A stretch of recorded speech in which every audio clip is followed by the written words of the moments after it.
मुलाखतीच्या या भागात तुमचं स्वागत आहे. तुम्ही देवगिरी महाविद्यालयात शिकलात हे बरोबर? नाही, मी सरस्वती भुवन पुण्याला? नाही, मी सरस्वती भुवन संभाजीनगर. संभाजीनगर. माझ्या गावात 10वी पर्यंत शाळा होती. तेरला. आणि 11वीला आम्ही आमच्या बहिणी तिथे होत्या, म्हणजे पद्मसिंह पाटलांच्या मिसेस त्या चंद्रकला देवी. हां, त्या डॉक्टर चंद्रकला पाटील त्या गायनेकोलॉजिस्ट होत्या. आणि मग त्या तिथे असायच्या म्हणून मग आम्ही 11वीला तिथे शाहू कॉलेजमध्ये मी 11वीला लातूरला ॲडमिशन घेतली. शाहूला शिकलात? हां, 1 वर्ष. आणि नंतर मग पद्मसिंह पाटील म्हणजे माझे भाऊसाहेब ते आमदार झाले. मग ते मुंबईला शिफ्ट झाले, म्हणून मग आम्ही औरंगाबादला हॉस्टेल, तिथे सरस्वती भुवन कॉलेज आहे, तिथे हॉस्टेलला आम्ही शिकायला गेलो. आणि त्याच कॉलेजमध्ये मग मी कॉमर्सची विद्यार्थिनी होते. बीकॉम केलं तुम्ही? हो. बीकॉम नंतर पुढे शिकला की बीकॉम? मी एमकॉमला ऍडमिशन घेतली, 1 वर्ष मी एमकॉमही केलं. आणि फक्त परीक्षेच्या वेळेस माझ्या दुसऱ्या बहिणीचं, म्हणजे माझ्या मोठ्या बहिणीचं लग्न ठरल्यामुळे आम्ही परत गावी आलो. आणि तुम्ही राज्यसभेत जेव्हा पहिल्यांदा गेलात तर ह्या सगळ्या पूर्वानुभवाचा तुमच्या शिक्षणाचा तिथे वरिष्ठ सभागृहात उपयोग होतो का खरं? मला तसा बऱ्यापैकी तसा उपयोग झाला, कारण मी संभाजीनगरला असल्यामुळे आम्ही तिथे बऱ्यापैकी हिंदी बोलायचो. त्यामुळे हिंदी बोलण्यासाठी मला तिथे फार म्हणजे त्या गोष्टींचा फायदा झाला. आणि राज्यसभेची म्हणजे राज्यसभेत गेल्यामुळे अनेक मोठ्या लोकांना ऐकायला मिळालं, अनुभवायला मिळालं. आणि ती खरी माझ्यासाठी एक मोठी शिदोरी आहे म्हणायला हरकत नाही, कारण अखंड देश तिथे असतो. एवढी म्हणजे जवळजवळ 6 वेळा मुख्यमंत्री झालेली लोक सुद्धा तिथे होती. अनेक लीडर्स होते, अनेक वकील होते, विद्वान सगळे लोक. त्यामुळे मला तिथे सगळ्या लोकांचं असं म्हणजे एवढे मोठ्या सगळ्या लोकांचं सगळं ऐकायला मिळालं, अनुभवायला मिळालं. आणि तो माझ्यासाठी खूप मोठी लर्निंग एक्सपिरियन्स आहे. पण तुम्ही सभागृहात जाताना तयारी करून वगैरे जायचं की ऐकायचं डिबेट? हा, सुरुवातीला काही दिवस मी तिथे सुद्धा म्हणजे शिकण्याचंच आणि ऐकण्याचंच काम केलं. आणि नंतर मग मी बऱ्यापैकी मग प्रश्न वगैरे टाकायला लागले आणि अभ्यास करून जात होते. कारण मी हा प्रश्न यासाठी विचारला, तुम्ही उपमुख्यमंत्री पदाची जेव्हा शपथ घेतली त्यावेळेला फार कॉन्फिडंट वाटला. तुम्ही एवढं दुःख बाजूला सारून सुद्धा तुम्हाला तर हे चॅलेंज घ्यायचं, ह्याबरोबरच तुम्ही बहुतेक मानसिक तयारी पण केलेलीच होती की ह्या सगळ्या गोष्टीला आपल्याला सामोरे जायचं. कारण ही गोष्ट तशी साधी नव्हती, साधी नाहीये. या गोष्टीबरोबर अनेक अनेक गोष्टींची जबाबदारी येणार होती माझ्यावर. माझी आत्ताची जी होती एक जबाबदारी ती फार लिमिटेड होती. आणि मी एक अशा म्हणजे छत्रछायेखाली होती एकदम मी, जिथं की कशाची चिंता नव्हती. आणि ते छत्र नसताना एखादी एवढी मोठी जबाबदारी घेणं हे साधी गोष्ट नाहीच आहे, अत्यंत अवघड गोष्ट आहे ती.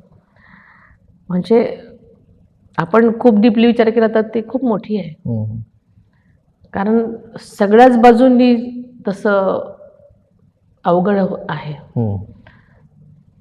कुटुंब आणि दादांनी जो पसारा म्हणजे ज्या प्रकारचं काम केलंय, ज्या प्रकारचं सगळं उभं केलेलं आहे ते प्रचंड मोठं आहे. प्रत्येक ठिकाणी त्यांचं काम, त्यांचे कष्ट, त्यांची शिस्त, त्यांचा दरारा, त्यांनी लोकांसाठी केलेलं त्यांचं योगदान, प्रत्येक गोष्टच इतकी मोठी आहे. मोठे मोठे प्रोजेक्ट, त्यांची मोठी मोठी स्वप्न, त्यांना अनेक गोष्टी करायच्या होत्या, ते नेहमी बोलून दाखवायचे. आणि त्यांनी एखादी गोष्ट बोलली म्हणजे ती होणारच. आणि ते बोलल्यानंतर आम्हाला आधी आश्चर्य व्हायचं की एवढ्या मोठ्या कशा होणार, म्हणजे असं आम्हालाही प्रश्नचिन्ह असायचं. पण नंतर नंतर अनुभवातून असं लक्षात आलं की दादा जे बोलले म्हणजे ते करणारच, कारण दादाचा शब्द हा अंतिम असायचा. आणि ते जे बोलायचे ते स्पष्ट बोलायचे. दादाचं काय होतं की दादा म्हणजे एक स्वच्छ मनाचा माणूस होता. किती बोललं काही जरी झालं तरी द्वेष हा विषय नव्हता त्यांच्याकडे, कधीच नाही. त्यामुळे कोणीही असो, फक्त म्हणजे एखादी गोष्ट नाही आवडली किंवा वेळेत नाही झाली तर शिस्त बिघडली तर त्यांना ते आवडायचं नाही, किंवा गडबडीमध्ये कधी काही जरासं जोरात बोलायची सवय त्यांना होती, पण त्याच्या मागे हेतू चांगलाच असायचा. पण मग आता कॅबिनेटच्या बैठकीमध्ये काय होतं, तुमच्या समोर प्रेझेंटेशन वगैरे येतं सगळं? हा, आता कॅबिनेटमध्ये पण बऱ्याच गोष्टी असतात. काही गोष्टी मी म्हणजे शिकतच होते, आता काही गोष्टी आता हळूहळू बोलते पण. मग आता हळू मी सगळे शिकेन, मी शिकते, बऱ्याच गोष्टी तर समजायला लागल्यात आणि प्रयत्न माझे चालू आहेत. पण अजितदादाकडे अर्थमंत्रीपद होतं, ते आज नाही आहे तुमच्याकडे. तर सुरुवातीलाच ठरल्याप्रमाणे आदरणीय दादांकडे होतो, आता बघू आपण, अपेक्षित आहे तसं. पण तुम्ही बोललात मुख्यमंत्र्यांशी, चर्चा झाली वरिष्ठ पातळीवरती, दिल्लीत काय बोललात तुम्ही? नाही, सगळीकडेच पॉझिटिव्ह रिस्पॉन्स आहे. आणि ते अर्थमंत्रीपद आपल्याकडे परत येईल असं मला वाटतं. हा, ठरल्याप्रमाणे असं वाटतंय. पण अजितदादा असताना राज्याच्या अर्थकारणाबद्दल आम्ही बरंच बोललो, तर त्यांना असं वाटत होतं की राज्यामध्ये शिस्त लावण्याची फार गरज आहे. तर आता लाडकी बहीणसारखी योजना आहे, जी अजितदादांनी चांगल्या पद्धतीने, तुमच्याच पक्षाच्या आदिती तटकरे त्या विभागाच्या प्रमुख आहे, तर आता त्या योजनेमुळं आणि इतर काही योजनेमुळं महाराष्ट्राच्या तिजोरीवरती थोडासा भार येतो असं म्हणतात. तर हे जाणवतं मंत्री म्हणून काम करताना? नाही, बरं, दादांनी हे सगळ्या गोष्टी करताना आपण म्हणतात तसं आर्थिक शिस्त त्यांनी पाळलेली होती आणि ह्या सगळ्याचा विचार करून अनेक गोष्टी त्यांनी ठरवलेल्या होत्या आणि तशा केल्या होत्या, ज्याने की इतर विभागावर तसा भार येऊ नये म्हणून. त्यामुळे दादा जेव्हा कुठलीही गोष्ट राबवण्याचा विचार करायचे किंवा प्रेझेंट करायचा विचार करायचे, तेव्हा त्याचा परिणाम इतर गोष्टींवर होऊ कसा द्यायचा नाही, हाही ते विचार करायचे आणि तशी ती त्याची योजना करायची. तसं त्यांचं आराखडा असायचा तयार. त्यामुळं येणारी योजना सुद्धा ती नीट चालायची, म्हणून ते आतापर्यंत चालू आहे चांगल्या प्रकारे. अजित पवारांच्यावरती जे आरोप केले गेले, ज्यांची कधीही पडताळणी झाली नाही, आणि आज तर असं दिसतंय की ते आरोपच खोटे होते.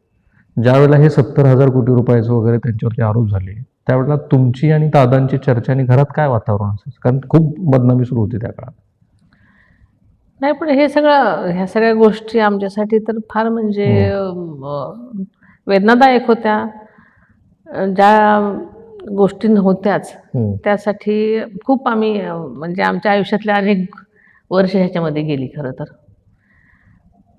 आरोप करताना लोकांना खरंच म्हणजे लक्षात येत नाही की त्याच्यामागे खूप मोठं कुटुंब असतं, प्रत्येक जण असतं. पण तर शेवटी काय झालं तुम्ही पाहिलंच आहे. पण ते अस्वस्थ व्हायचे अजित पवार? नाही, कुठल्याही चुकीच्या गोष्टी असतील तर माणूस अस्वस्थ होणारच ना, कारण त्यांना फक्त काम करायचं असायचं. त्यांचं सगळं काम फक्त त्याच्यामुळं अडली जायची ना. तो कामाचा माणूस होता, कायम सतत काम करत राहणं हे त्यांचं म्हणजे ध्यास असायचा. सगळ्या प्रत्येक गोष्ट चांगली झाली पाहिजे, लोकांसाठी मी काय काय करू आणि चांगलं करू, हे त्यांचं असायचं. काही प्रकरणात तुमचंही नाव गुरु कमोडिटी वगैरे सारख्या प्रकरणात आलं होतं.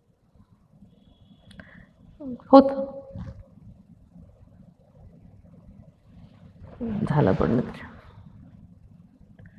पण जेव्हा अजितदादांचा अपघात झाला त्याच्यानंतर खूप प्रश्न अनेक लोकांनी उपस्थित केले. तुम्हाला वाटतं हा अपघात आहे की अजून त्याच्यामध्ये काही वेगळं? आम्ही झाल्यानंतर आपल्याला आठवत असेल की काही दिवसांनीच आम्ही मुख्यमंत्री साहेबांना चौकशीसाठी पत्र दिलं होतं आणि त्या प्रकारे चौकशी होत आहे असं आम्हाला सांगण्यात येते. आम्ही वारंवार त्याची चौकशी सुद्धा करतो, केंद्रामध्ये सुद्धा आम्ही चौकशी करतो. असं नाही की आम्ही प्रयत्न करत नाही.